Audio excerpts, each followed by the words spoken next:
kalau ayam itu sudah mulai menunjukkan gejala mengantuk, sering duduk, menekuk ya, kemudian pucat, makan mulai pilih-pilih.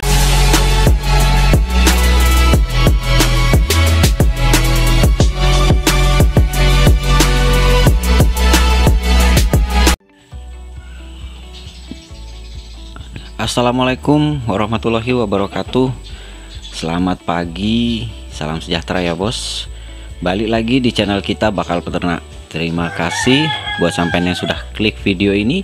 Semoga berlanjut subscribe dan jangan lupa like dan share ke rekan peternak yang lain agar mereka juga tahu apa yang kita tahu. Baiklah bosku, masih dengan saya di sini Sio Baper, dan untuk kali ini kita akan bersharing tentang penyakit ayam yang diakibatkan oleh cuaca. Ya, jadi kurang lebih hampir 2 tahun yang lalu saya pernah merilis salah satu video tentang sindrom dingin ya. Sebenarnya kurang lebih sama sih, karena sebagus apapun kita atau sedisiplin apapun kita menerapkan sanitasi dan biosecurity, hal yang paling tidak bisa kita cegah itu adalah faktor cuaca bos. Dan memang sih ngeri-ngeri sedap juga, apalagi kalau seperti di daerah saya ya, Kalimantan khususnya, itu memang pertama kita dilalui oleh garis khatulistiwa yang boleh dikata itu pancarobanya itu jauh lebih panjang ya. Panas hujan, jadi sekalinya panas lupa hujan, sekali hujan lupa panas. Jadi terkadang itu juga yang sangat berpengaruh dan efeknya fatal bos. Jadi efeknya kalau kita nggak cepat tanggap dengan kondisi ternak ayam kampung kita, ya selesai. Jadi pentingnya di sini kita sebagai peternak itu untuk tanggap dan peka terhadap kondisi dari ayam-ayam kita itu sendiri. Nah, khusus kali ini saya ingin sedikit mengulas tentang gejala ayam ya.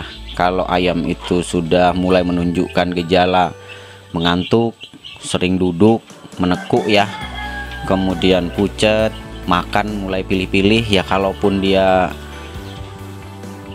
masih mau makan tuh pilih-pilih kesannya, bahkan kadang ada yang tidak mau makan sama sekali. Lalu biasanya dibarengi dengan mencret ya, mencret, dan kalau itu terjadi di musim hujan ditambah dengan senot, dan biasanya ini kalau dibiarkan akan berujung pada kelumpuhan, artinya ayam sudah kehilangan daya tahan. Nah, apa yang harus kita lakukan? Sebenarnya ini treatment yang sama sih bos ya dengan video sebelumnya hampir 2 tahun yang lalu. Itu kita menggunakan bahan herbal yang mudah, saya rasa hampir di setiap rumah itu ada, dan cara pengaplikasiannya juga sama mudah, sangat mudah lah ya. Dan di sini kebetulan nih ada salah satu ayam saya yang kebetulan mungkin terkena sindrom dingin atau karena faktor cuaca, menunjukkan kondisi sering menekuk, duduk, mengantuk, kemudian fesesnya juga encer ya, cenderung mencret, berwarna hijau coklat-coklatan. Kemudian yang selanjutnya dia lemas, pucat. Kalau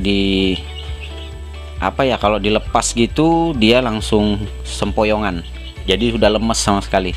Ini adalah gejala awal bos, dan kita di sini harus cepat tanggap ya. Walaupun kadang masih merespon kalau kita mendekat atau apa ya, itu masih merespon, tapi biasanya ayam seperti ini tidak bisa kita biarkan. Dalam 2-3 hari ke depan ini akan semakin parah dan bahkan terancam kelumpuhan atau kematian. Apa yang harus kita lakukan? Yang harus kita lakukan adalah mempersiapkan bahan herbal cukup yang ada di rumah saja bos. Karena saya kemarin beberapa tahun silam sempat mengaplikasikan untuk, memang sih saya tidak katakan bahwa obat-obatan kimia itu jelek, tidak, tetapi pengaplikasian yang salah pada obat-obat kimia juga akan berefek buruk atau bahkan memperburuk keadaan, memperparah ya. Pentingnya kita memahami dosis obat kimia itu nggak bisa asal kasih bos. Makanya saya kurang menggunakan dalam obat-obatan kimia ini, yaitu karena kalau kita nggak paham tentang dosis pemberian, yang terjadi seperti itu, bukannya malah sembuh malah makin parah. Jadi saya lebih memilih herbal saja. Nah, di sini kita menggunakan jahe plus gula merah. Jahenya nih, ini dari video sebelumnya bos ya, banyak sekali yang nanya, boleh nggak jahe merah? Boleh ya, mau jahe merah, jahe putih boleh. Kemudian yang kedua nih, gula merahnya. Gula merahnya boleh nggak gula aren, gula kelapa dan lain sebagainya? Semua boleh, yang penting gula merah ya. Tidak ada aturan khusus yang mengatakan bahwa harus gula ini, harus jahe ini. Tidak, semua sama aja bos. Mau jahe merah, jahe putih, mau gula aren, gula kelapa boleh. Artinya semua boleh, yang penting bentuknya jahe dan bentuknya gula merah. Nah, caranya adalah dengan menggunakan parutan keju. Saya biasanya tujuannya untuk apa? Lebih mudah untuk meloloskan. Kalau kita menggunakan blender itu terlalu halus, agak sulit kita untuk meloloskan ke mulut si ayam. Kemudian cukup dibuat bulat-bulatan saja. Jadi untuk dosis pemberiannya itu adalah 3 bulatan, 3 bulatan pagi, 3 bulatan sore. Kalau dia cukup parah atau treatmentnya memang ayamnya memang yang mau kita treatment ini cukup parah kondisinya, bisa kita berikan di siang hari juga. Tapi kalau saya biasanya pagi dan sore saja. Dan ini kita lakukan selama 5 hari berturut-turut bos. Dan di sini ini adalah kondisi ayam di hari kedua. Sudah mulai kondisinya sudah terlihat sangat jauh lebih baik dibanding kemarin. Dan ini sudah pemberian yang keempat kali. Alhamdulillah sudah menunjukkan gejala membaik. Dan mungkin nanti kita akan lihatkan sampai final dia benar-benar sehat ya bos. Jadi pendeknya, kita sebagai peternak itu harus benar-benar peka. Jadi melihat kondisi ayam, begitu ayam sudah mulai pucat, sudah mulai males-malesan, makan sudah pilih-pilih, itu sudah seharusnya kita melakukan treatment seperti ini. Dan sebenarnya kalau kita menerapkan, jadi timbul pertanyaan, ini sudah dikasih jamu, kita sudah lakukan fumigasi pengasapan, kandang juga selalu bersih. Ingat bos, seperti yang saya katakan di awal, bahwa terkadang kondisi cuaca yang buruk atau ekstrim itu juga akan berpengaruh pada kesehatan si ayam. Jadi walaupun kita melakukan hal-hal yang sudah diterapkan oleh bakal peternak, tetap juga bisa sakit. Seperti contoh nih, ada salah satu teman saya luar biasa protektif, bahkan hampir setiap hari kandangnya itu selalu dibersihkan. Jadi di bawah kandangnya itu, karena dia cor-coran, itu dibersihkan menggunakan, disiram dengan air deterjen. Kalau dipikir ini dari mana lewatnya virus ini, ternyata saya baru dengar kabar bahwa kandangnya terserang flu burung. Wah, ini jadi jangan dianggap sepele bos. Walaupun terkadang kita sudah disiplin menerapkan sesuatu, ada aja celah masuk untuk bisa ayam kita itu terkena penyakit. Sekarang pertanyaannya, apakah kita sebagai peternak itu tanggap atau peka terhadap perubahan pada ternak-ternak kita? Ini yang penting bos. Jadi umpamanya nih, saya kan ternaknya ribuan, ratusan ribuan, bagaimana caranya? Jadi penting juga, ini yang seperti yang sering kali saya lakukan adalah pada saat saya memberi makan, saya tidak sekedar hanya memberi makan saja, tetapi luangkan waktu untuk duduk atau mengamati ayam-ayam kita itu.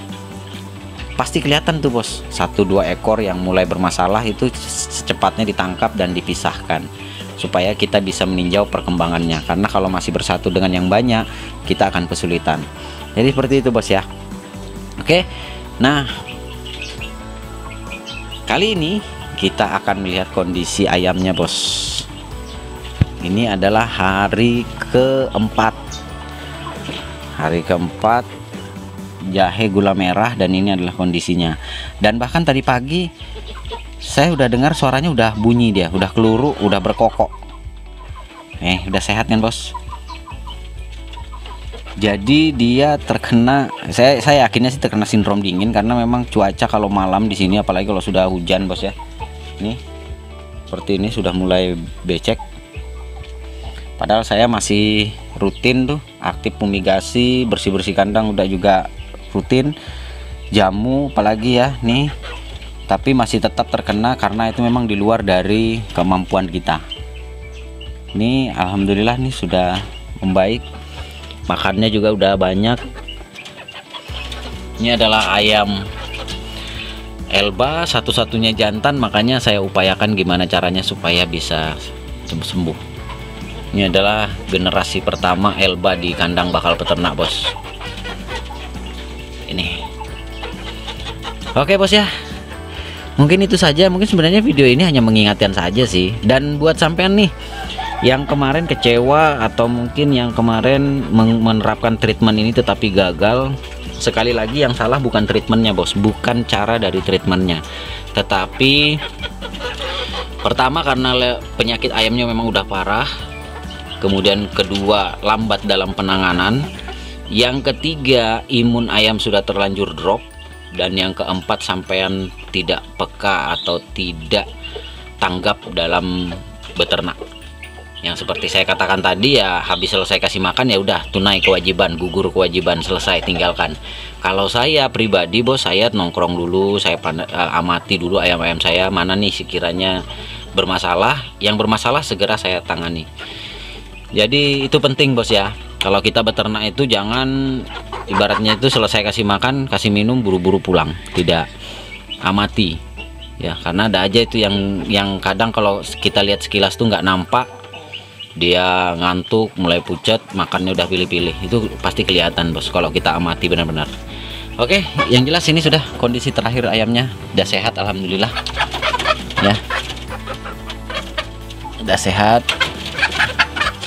biar, bos, nih. Oke, mungkin itu saja dulu video dari bakal peternak kali ini. Semoga kehadiran bakal peternak bisa terus memberikan warna di tengah-tengah peternak-peternak Indonesia, khususnya sahabat baper, dan tetap bisa memberikan inspirasi dan motivasi untuk terus beternak skala rumahan mandiri. Sekian dari bakal peternak kali ini, sampai jumpa di video-video kita berikutnya. Assalamualaikum warahmatullahi wabarakatuh. Salam sukses dari bakal peternak.